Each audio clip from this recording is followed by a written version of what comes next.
All physics of the 19th century and earlier is called classical physics. Examples are Newtonian mechanics, which we dealt with this whole term, and electricity and magnetism, which you will encounter the next term. In the early part of this century, when we learned about the composition of atoms, it became clear that classical physics did not work on the very small scale of the atoms. The size of an atom is only 10 to the minus 10 meters. If you take 250 million of them and you line them up, that's only 1 inch.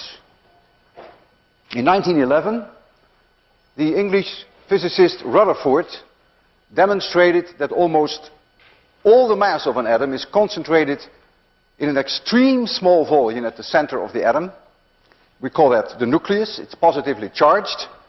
And there are electrons, which are negatively charged, which are in orbits around the nucleus.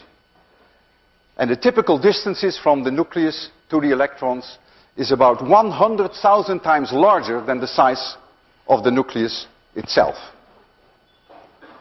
As early as 1920, Rutherford named the proton, and Chadwick discovered the neutron in 1932, for which he received the Nobel Prize. Now let us imagine that this lecture hall is an atom. And the size of an atom is defined by the orbits, the outer orbits of the electrons. If I scale it properly now, in this ratio 100,000 to 1, then the size of the nucleus would be even smaller than a grain of sand. And it just so happens that yesterday I went to Plum Island, I walked for 3 hours on the beach, and I ended up with some sand in my pocket. And so I will donate to you 1 proton. Make sure you hold on to it. Ooh, that is 2 protons. That's too generous. So keep it there. This is 1 proton. And there would be an electron then so anywhere there near the walls, going around like mad in orbit, and that would then be a hydrogen atom. Just think about what an atom is. An atom is all vacuum. You and I are all vacuum. You think of yourself of being something, but we are nothing. You can ask yourself the question, if you're all vacuum, why is it then that I can move my hand, not through the other hand, like a ghost can walk through a wall? That's not so easy to answer. And in fact, you cannot answer it with classical physics, and I will not return to that today. But you are all vacuum. According to Maxwell's equations, Maxwell's law of electricity and magnetism, an electron, because of the attractive force of the proton, would spiral into the proton in a minute fraction of a second. And so atoms could not exist. Now we know that's not true. We know that atoms do exist. And so that created a problem for physics. And it was the Danish physicist Niels Bohr who in 1913 postulated that electrons move around the nucleus in well-defined orbits, which are distinctly separated from each other, and that the spiraling in of the electrons into the nucleus does not occur for the reason that an electron cannot exist in between these allowed orbits. It can jump from one orbit to another, but it cannot exist in between. Now, Bohr's suggestion was earth-shaking, because it would also imply that a planet that goes around the sun cannot orbit the sun just at any distance. You couldn't move it just a trifle in or a trifle farther out. It would also require discrete orbits. It would also mean that if you had a tennis ball and you would bounce the tennis ball up and down, that the tennis ball could not reach just any level above the ground, but it would only be discrete levels. And that is very much against our intuition. We'd like to think that when you bounce a tennis ball, that it can reach any level that you want to. You give it just a little bit more energy, and it will go a little higher. That, according to quantum mechanics, would not be possible. Now, all this seems rather bizarre, as it goes against our daily experiences. But before we dismiss the idea of quantization, you see the quantization comes in when you talk about discrete orbits, you have to realize that the differences in the allowed heights of the tennis ball and the differences between the allowed orbits of the planets around the sun would be so infinitesimally small that we may never be able to measure it. In other words, quantum mechanics really plays no role in our microscopic world. Now, atoms are very, very small compared to tennis balls, and the quantization effects are much larger in the submicroscopic world of electrons and atoms than in our familiar world, baseballs, pots and pans, and planets.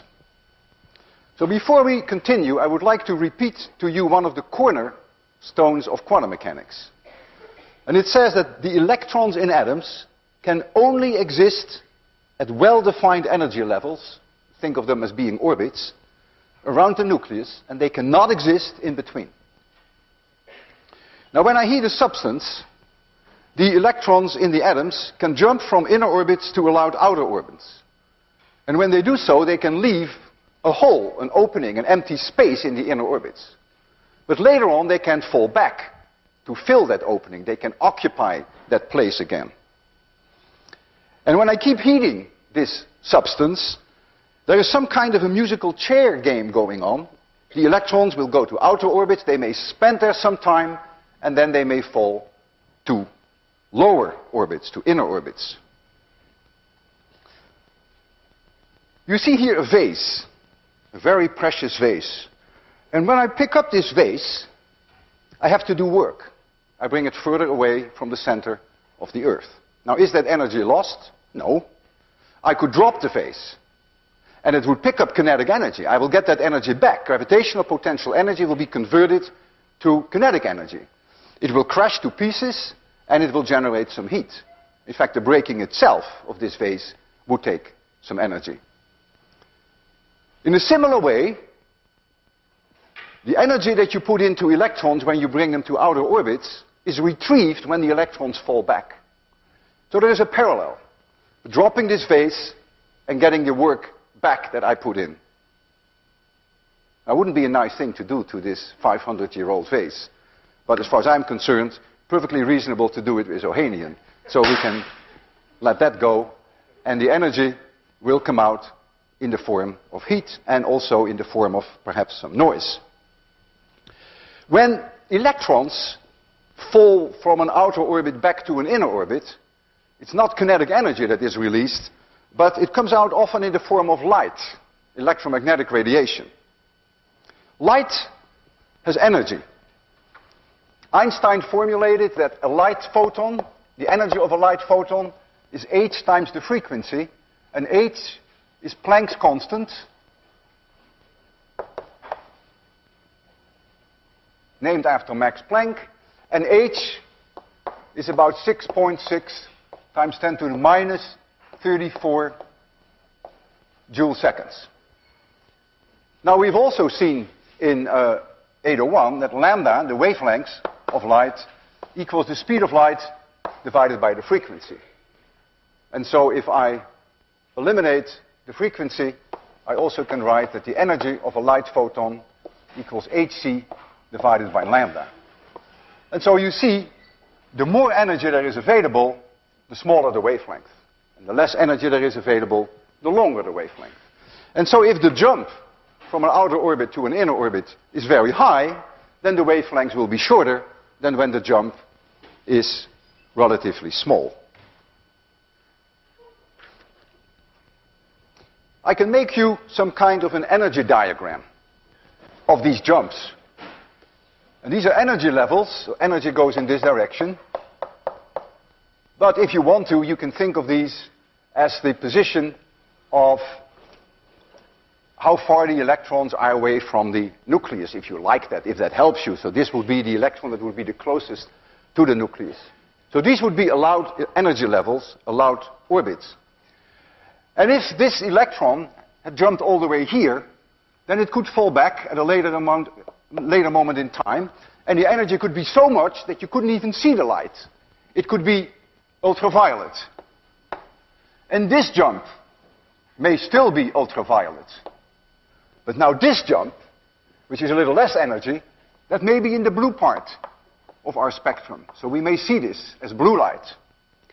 And this one, which is a little less than this. This energy may generate, this jump may generate green light.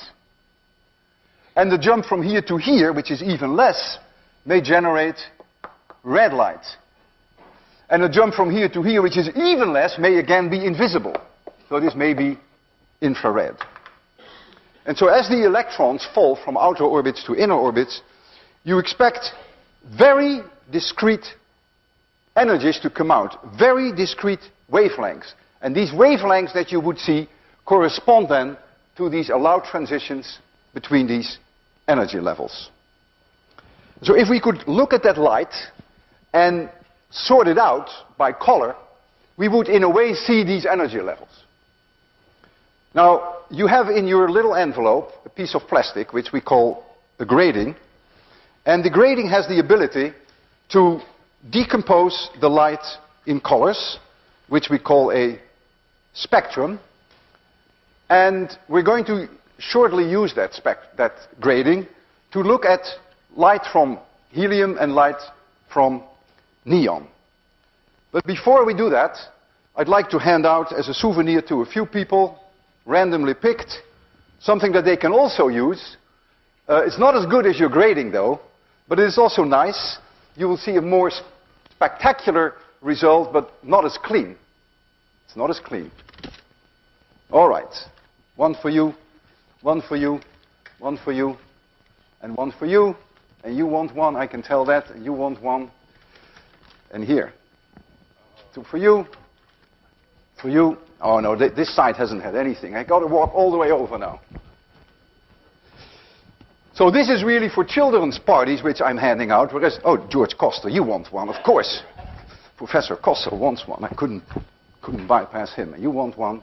Okay, and you want one. So, by all means, use your grating. But then at the very end, you can always use these little spectacles, which don't work nearly as well. But this kind of thing.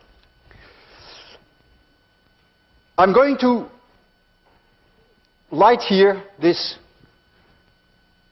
bulb, this light, which has helium in it. And what you're going to see with your grating, if you hold your grating properly, you may have to rotate it 90 degrees. You will see how that works when you try it.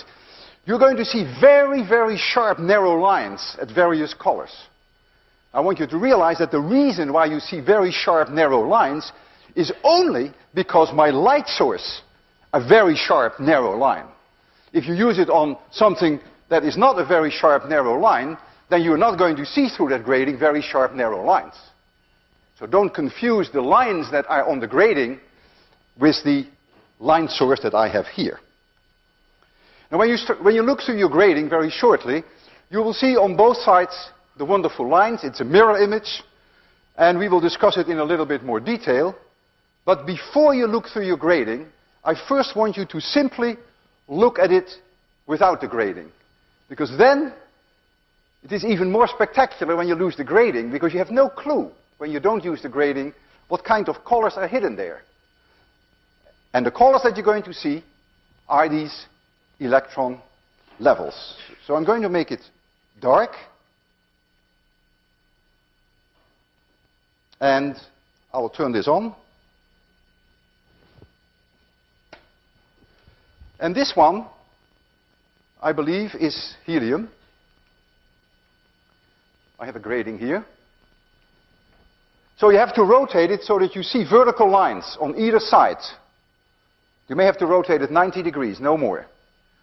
And if you look closely, for instance, look on the right side of the light, you will see a distinct blue line, a few blue lines, green, very nice bright yellow one, and you see red. And if you go further to the right, you see a repeat. It's a little fainter, but you see a repeat of that. That's not important right now. I just want you to see that this light, which you have no idea that it comes out in very discrete wavelengths, very discrete frequencies, and they correspond to these jumps from allowed energy levels to other allowed energy levels, but there's nothing in between.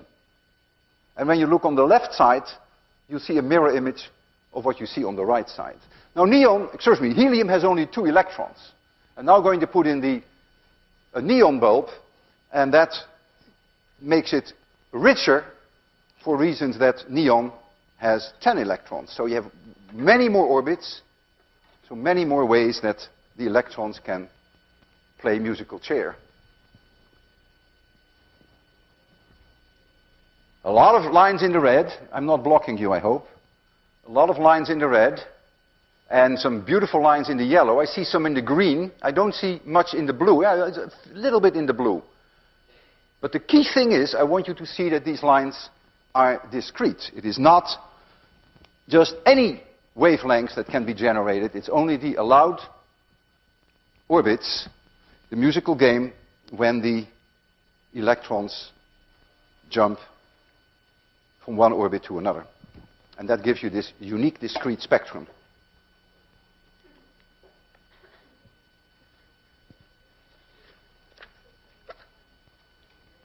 Now, these line spectra were known long before Bohr came with his daring ideas, but before quantum mechanics, these lines were a great mystery.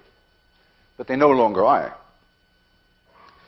I suggest you use this grading and use it when you're outside at night, look at some street lights, particularly sodium lamps and mercury lamps, and of course the neon lamps are quite spectacular. But keep in mind, you will not see very nice straight lines unless your light source itself has very nice, straight, narrow light source. Now, quantum mechanics took a big leap in the 20s, and it would be impossible for me in the available amount of time to do justice to all the basic concepts. However, I will discuss some consequences that are rather non-intuitive. Prior to quantum mechanics, there was a long-standing battle between physicists whether light consists of particles or whether they are waves. Newton believed strongly that they are particles, and the Dutchman Huygens believed that they were waves. And it seemed like in 1801 that a conclusive experiment was done by Young, which demonstrated unambiguously that light was waves. Huygens was right. But as time went on, the discomfort was growing, as there were also experiments that showed rather conclusively that light really was particles. And it was one of the great victories of quantum mechanics that it showed that light is both. At times it behaves like waves, and at other times it behaves like particles. It all depends on how you do your experiment. In 1923, Louis de Broglie made the daring suggestion that a particle can behave like a wave. And he specified, he was very specific, that the wavelength, which nowadays is called the Broglie wavelength, is h, Max Planck's constant, divided by the momentum of that particle. And the momentum is the mass of the particle times the velocity, as we have seen in 801. If the momentum is higher, then the wavelength is shorter. A baseball will have a very high momentum with ridiculously low short wavelength.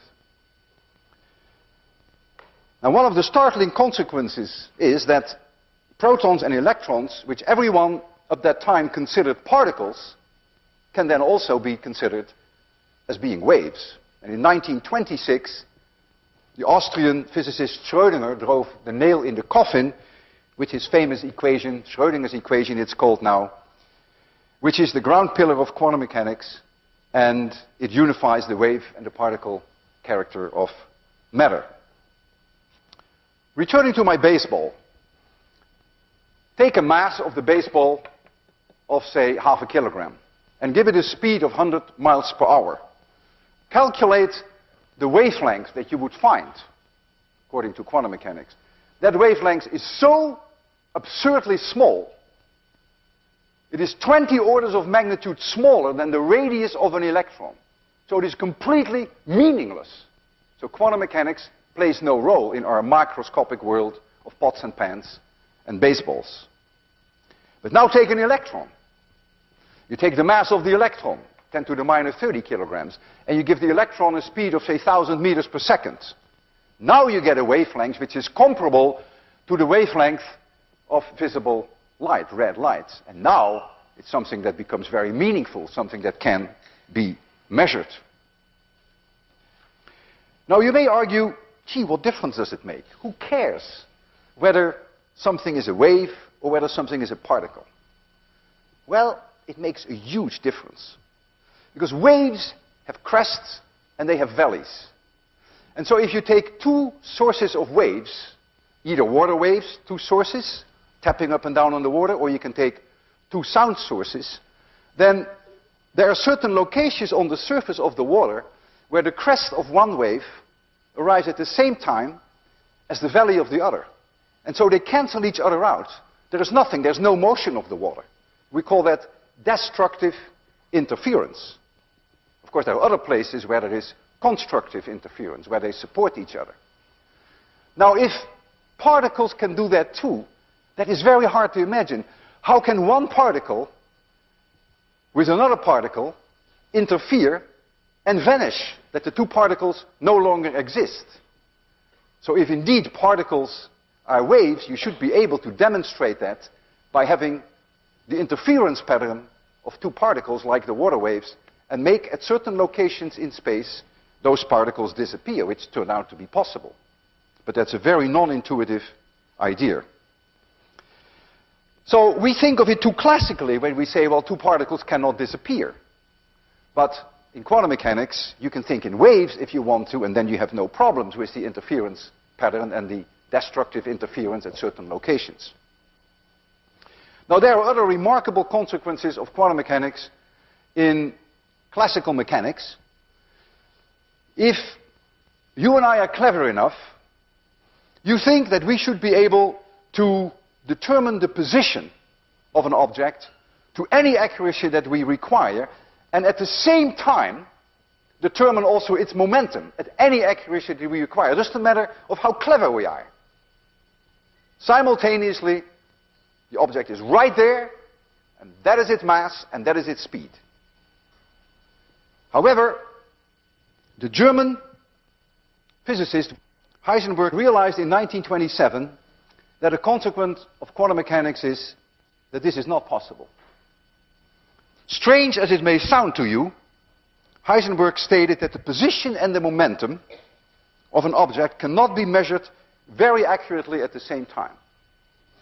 And I will read to you Heisenberg's uncertainty principle, the way we know it. It says the very concept of exact position of an object and its exact momentum together have no meaning in nature. It is a profound non-classical idea, and it is hard for any one of us, you and me included, to comprehend. But it is consistent with all experiments that we can do to date. I want to repeat it, because it's going to be important of what follows. The very concept of exact position of an object and its exact momentum together have no meaning in nature. What does it mean? First, let me write down Heisenberg's uncertainty principle. Delta P, which is the uncertainty in the momentum, multiplied by delta x, which is an uncertainty in the position of that particle, is larger or approximately equal to Planck's constant divided by 2 pi, for which in physics we call that h bar, and h bar is approximately 10 to the minus 34 joule seconds. You see h is 6.6 times 10 to the minus 34. If you divide that by 2 pi, you get about 10 to the minus 34. What does this mean now? Well, it means that if the position is known to an accuracy delta x, we'll give you some examples, that the momentum is ill-determined, is not determined to the amount delta p larger or equal than h bar divided by delta x. That's what it means. And I'll give you an example which I've chosen from a book of George Gamow. Gamow wrote a book which he called Mr. Tompkins in Wonderland. It's about dreams. Mr. Tompkins wants to understand the quantum world. And there is a professor, you'll see a picture of the professor, who takes him in his dreams along the various remarkable non-intuitive effects of quantum mechanics. And in one of these dreams, the professor suggests that we make h bar 1. And the professor takes a triangle on the pool table, and he puts the triangle over one billiard ball.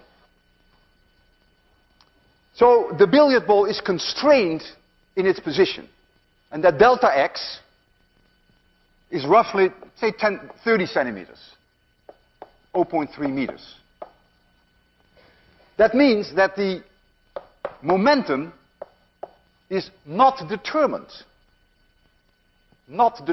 to an approximate value of 1 divided by 0.3 is about 3 kilogram meters per second. Now, if we give the billiard ball a mass of 1 kilogram, then delta P is m delta V.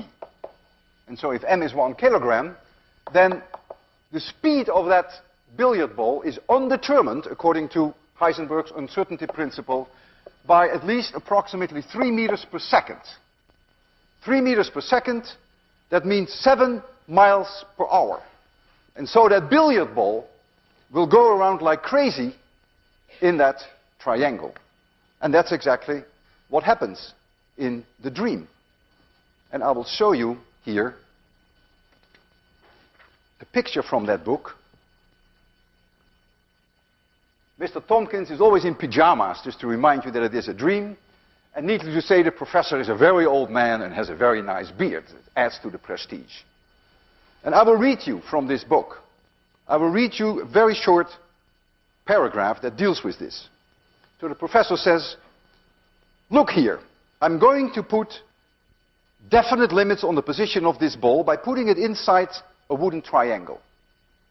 As soon as the ball was placed, in the enclosure of the hole inside of the triangle became filled up with glittering of ivory. You see, said the professor, I defined the position of the ball to the extent of the dimensions of the triangle. This results in considerable uncertainty in the velocity, and the ball is moving rapidly inside the boundary. Can't you stop it? Asked Mr. Tompkins. No. It is physically impossible. Any body in an enclosed space possesses a certain motion. We physicists call it zero-point motion, such as, for example, the motion of electrons in any atom. So here you see quantum mechanics at work when h bar is 1. This is a very non-classical idea, because you and I would think, and we've always dealt with that in 801, that you can take an object and place it at location A, and we say at time t0, it is at A, and it has no speed, and we know the mass. So we know both the momentum and the position to an infinite accuracy. But according to quantum mechanics, that's not possible. So let's now return to the real world, where h bar is not 1, but where h bar is 10 to the minus 34. And let's now put a billiard ball inside this triangle. Now, delta x is the same, but since h bar is 10 to the minus 34, delta p is, of course, 10 to the 34 times smaller, and so the velocity is 10 to the 34 times smaller. This undeterminedness, the degree to which the velocity is now undetermined, is so ridiculously small, it is 3 times 10 to the minus 34 meters per second, that if you allowed that ball to move with that speed, in 100 billion years, it would move only 1/100th of a diameter of an electron. So it's meaningless again. And so again you see that quantum mechanics plays no role in our daily microscopic world of baseballs and basketballs and billiards and pots and pans. And therefore it is completely okay for us to say, I have a billiard ball which is at point A, and its mass is 1 kilogram, and it has no speed. That is completely kosher, completely acceptable, and quantum mechanics has no problems with that. Let's now turn to an atom. Take a hydrogen atom. The diameter of a hydrogen atom is about 10 to the minus 10 meters. So the electron is confined to a delta X of about 10 to the minus 10 meters. That means the momentum of that electron becomes undetermined, according to Heisenberg's uncertainty principle, to about 10 to the minus 34 divided by 10 to the minus 10 is about 10 to the minus 24 kilogram meters per second. What is the mass of an electron? That's about 10 to the minus 30 kilograms. So this, delta P, is also m delta V. So it means that delta V, that means the velocity of the electron, is undetermined, according to Heisenberg's principle, by an amount which is at least 10 to the minus 24, which is this delta P, divided by the mass of the electron, which is 10 to the minus 30. And that is about 10 to the 6 meters per second. That is 1/3% of the speed of light. So the electron is moving only because of the fact that it is confined. That's what quantum mechanics is all about. The electron's motion is dictated exclusively by quantum mechanics.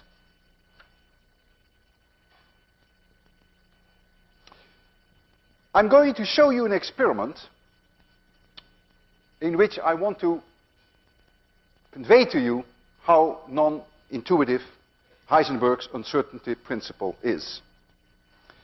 I have here a laser beam, and this laser beam is going to be aimed through a narrow slit. I'll make a drawing. I'll turn this light off. And that slit, which is a vertical slit, can be made narrow and can be made wider. Here is this light beam, and here is this opening, this slit. It's only going to be confined in this direction, not in this direction. And so the light will come out here, and then on a screen, which is going to be that screen, the large distance, capital L, we're going to see that light spot due to the light beam going through the slit. And this separation, capital L. I start off with the slit all the way open. And so you're going to see this light spot like this. And then I'm going to make the slit narrower and narrower. And as I'm going to cut into the light beam, what you're going to see is exactly what you expect. You expect that this light disappears. And when I cut in further, you see exactly what you expect, that this light disappears. And so the light spot there on that screen will become narrower and narrower and narrower. But then there comes a point that Heisenberg says, careful now, because your delta X, your knowledge, the accuracy in this direction where the light goes through, is now so high that now I'm going to introduce an uncertainty in the momentum of that light. The momentum of that light is now no longer determined to infinite accuracy. And what that means, if you start fooling around with the momentum of that light in the x direction, it no longer goes through straight, but it goes off at an angle. And I will make you a more quantitative calculation for that. So let's look at this slit from above. Here's this slit. And the slit has an opening delta x. And this delta x we're going to make smaller and smaller.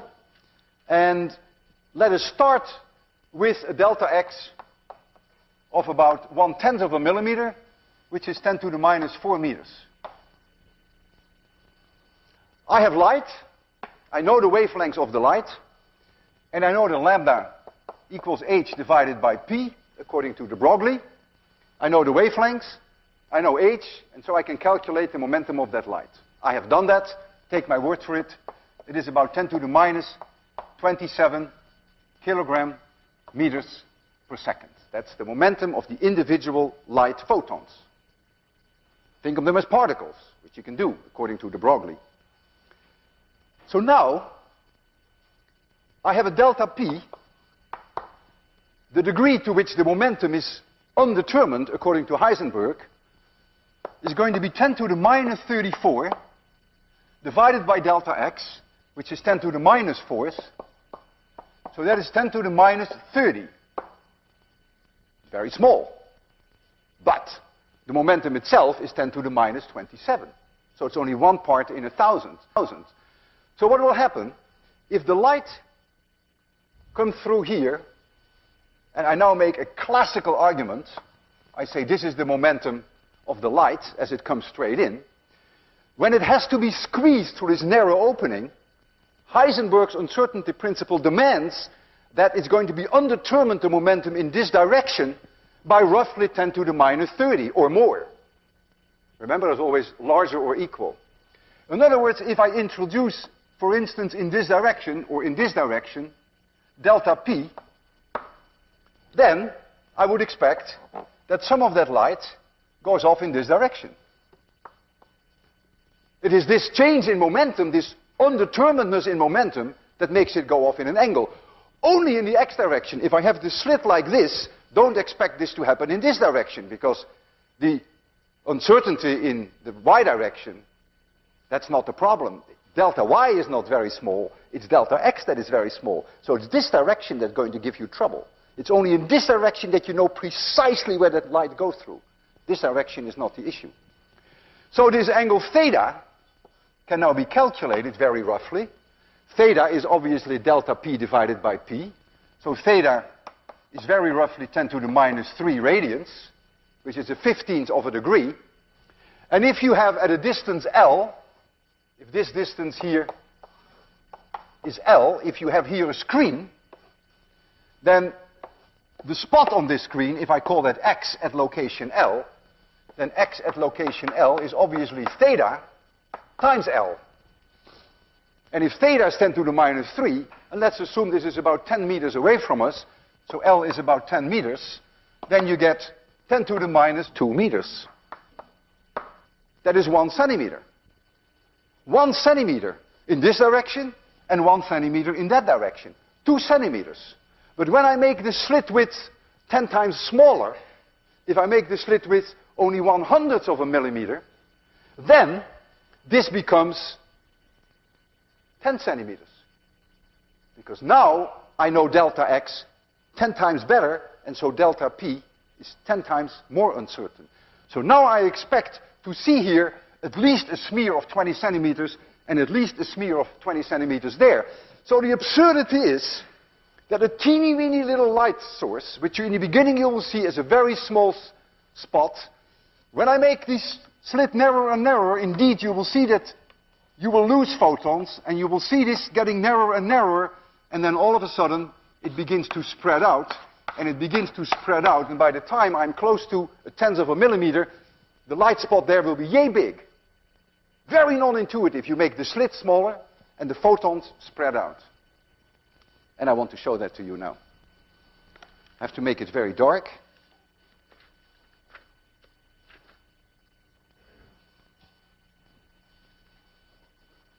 And I need my flashlight. Turn on the laser beam.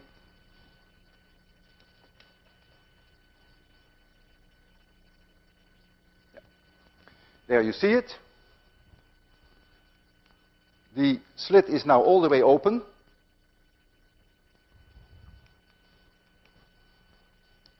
Yeah, it's all the way open.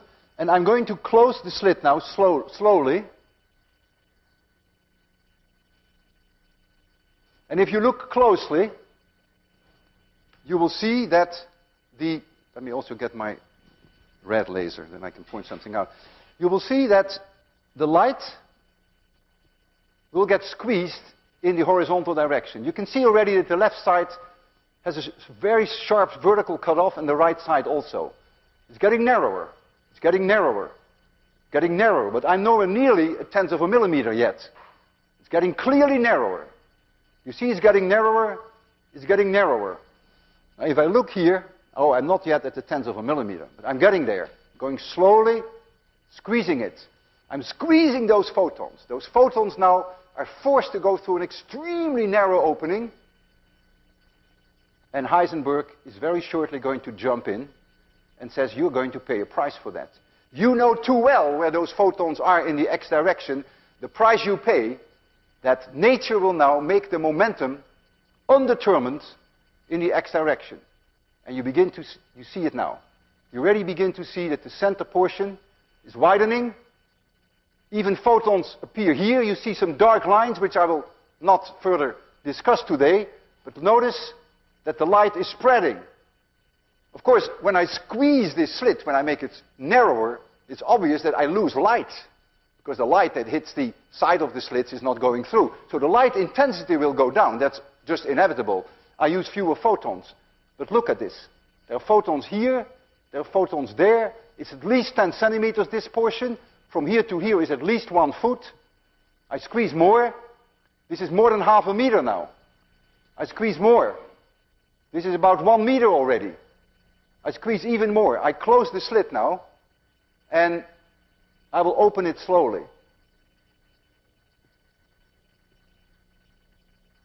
I'm opening it very slowly, and at the moment that it opens, look at this.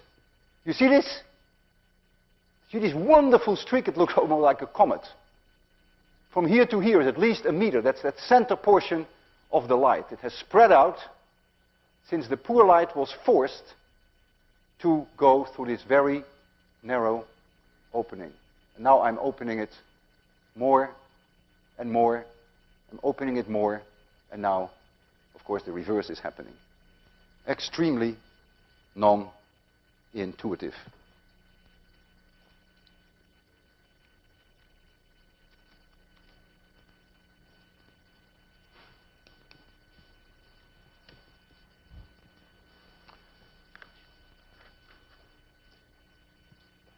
Now, not only have you seen quantum mechanics at work in terms of electrons jumping between orbits, but you now have also seen one other very interesting consequence of quantum mechanics, which is Heisenberg's uncertainty principle. Now, the spreading of this light can very easily be explained without Heisenberg's uncertainty principle. In fact, it was known, even in the previous century, to a high degree of accuracy, why this happened. And the dark lines were very accurately explained. All I wanted to show is that this spreading of the light is entirely consistent with Heisenberg's uncertainty principle. And it better be, because it would not be possible, it would be inconceivable that you could do any experiment that would violate Heisenberg's uncertainty principle. And if this light that you would see on the screen there, if that light spot would get narrower and narrower and narrower and narrower all the time, as we would think classically, that would have been a violation of Heisenberg's uncertainty principle. And that is not possible. Now, there is no way in advance to predict which photons end up where. All you can do with quantum mechanics is to do the experiment with lots of photons, and then you will get a certain distribution, and the distribution will be exactly as you saw there. Quantum mechanics can never predict on an individual photon where it will end up. We saw that bright spot in the center. So if you did this experiment with 1 photon per day, 1 photon per day going through this slit, and you would have a photographic plate there, and you would keep it there for months, and you would develop it, you would see the same pattern that you see there. This photon arrives today. Here arrives 1 tomorrow. Here arrives 1 the day after tomorrow. Here 1 the day after that. The day after that. The day after that. The day after that. The day after that. The day after that. And slowly are you beginning to see that pattern that you saw.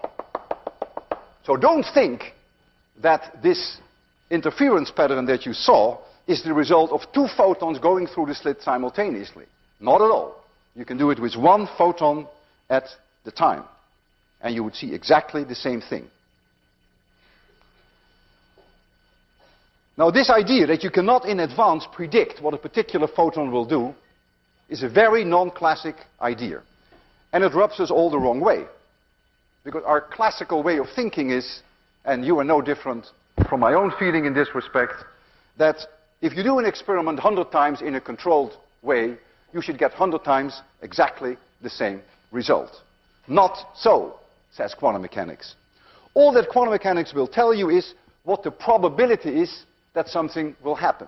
No guaranteed, but it is very good in predicting probabilities. Now, Einstein had great problems with this idea of not knowing precisely what would happen, and he had endless discussions with Bohr and others in which he tried to convince them that because you couldn't predict what happened, that something had to be wrong with quantum mechanics. And Einstein's famous words were, "God does not throw dice."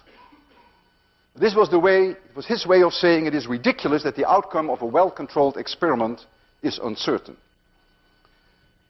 Now, almost 9 decades have gone by since the beginning of quantum mechanics, and we now know that God, if there is one, does throw dice. However, God is bound to the rules of quantum mechanics and cannot violate Heisenberg's uncertainty principle.